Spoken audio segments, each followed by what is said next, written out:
Hello and welcome to Then and Now, a conversation with Hosea.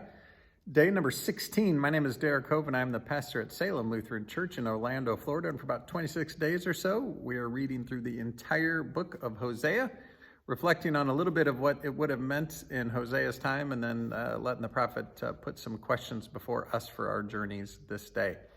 Today we begin with the second half of the book. There's 14 chapters. We're through chapter 7, and today we're going to read the entirety of chapter 8. Set the trumpet to your lips. One like a vulture is over the house of the Lord, because they have broken my covenant and transgressed my law. Israel cries to me, my God, we Israel know you. Israel has spurned the good. The enemy shall pursue him. They made kings, but not through me. They set up princes, but without my knowledge. With their silver and gold they made idols for their own destruction. Your calf is rejected, O Samaria. My anger burns against them. How long will they be incapable of innocence? For it is from Israel, an artisan made it. It is not God. The calf of Samaria shall be broken to pieces. For they sow the wind, and they shall reap the whirlwind. The standing grain has no heads, it shall yield no meal. If it were to yield, foreigners would devour it.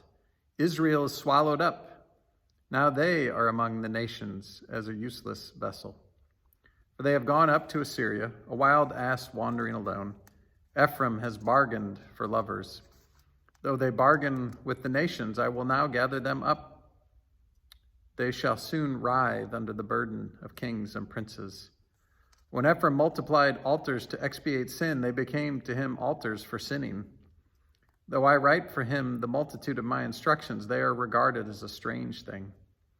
Though they offer choice sacrifices, though they eat flesh, the Lord does not accept them. Now he will remember their iniquity and punish their sins. They shall return to Egypt. Israel has forgotten his maker and built palaces, and Judah has multiplied fortified cities. But I will send a fire upon his cities, and it shall devour his strongholds. As we have seen throughout the book of Hosea, there's charges that are made, there's moments of hope. It kind of alternates back and forth. Here in chapter 8, we almost get a summary of all that has come before it. There are charges reiterated, like the point that they have gone to Assyria in search of an ally. They were reminded in verse 4 that they made kings, but not through God.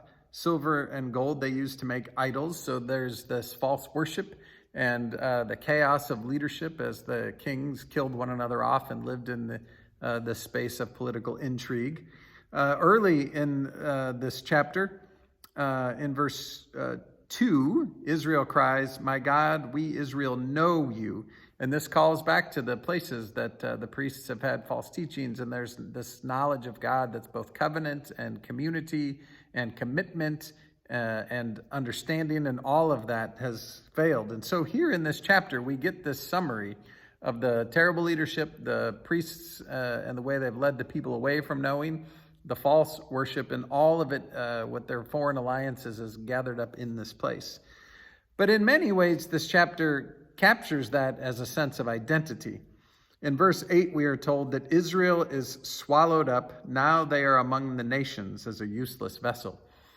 And the idea that with Abraham, Abraham was called to be blessed to be a blessing, and that a great nation would follow that would be a priestly nation, right? This group of people set apart to bring the world into God's grace and to be a connective tissue there. And this is saying that no longer is that the case, that Israel has been swallowed up by everyone else. And so that identity as God's set apart people is here in question. And as the chapter wraps up, there's a couple of points in here that look back to the time in Egypt and even to the time in the wilderness. The false idols that they make are referred to as the calf of Samaria, which is reminiscent of the golden calf that was made in the wilderness. But then going back further, in the 13th verse, it says they shall return to Egypt, right? Egypt was that place of slavery that God led the people out of. And here, their disconnection from God's covenant and their unfaithfulness is likely going to lead them back to that same kind of place. And so this 8th chapter gathers all of that up, right? The charges that have been levied, what is foreseen is going to happen because of the people's unfaithfulness, but then connecting that to some sense of their identity as God's set-apart people, and that identity sort of being subsumed by some of the other choices that they have made. So the question that we can wrestle with today from the prophet is about our identity as people of faith. And does our identity get grounded in God's grace and God's faithfulness and God's love and God's law and all of what we are called into? Or do we create our own gods in many ways and follow them? And how does our identity then get grounded, and how does it lead our way into living? That's a question we can wrestle with again and again. Clearly they did, and we can as well. Thank you for being with me here on day 16. We'll be back tomorrow to jump into chapter 9.